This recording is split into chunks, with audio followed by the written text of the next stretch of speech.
Уят жоктор көбөйдү аябай. Айтып калат эле колуң менен бергенди путуң менен аласың деп, путуң менен деле ала албайсың. Ушуга жетип калды. Кайра алсаң кекетет. Токто турбайсың. Ана мына астагфирулла. Зулум. Устаз кошуна адамга $1150 бердим эле.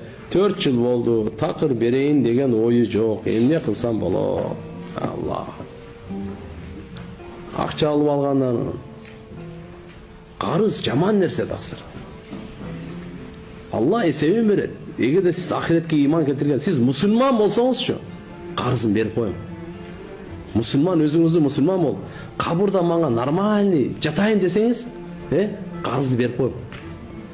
Бере албай атасыз, таптакыр жокпу, качпаң, айтыңыз келип. Иштеп берейин.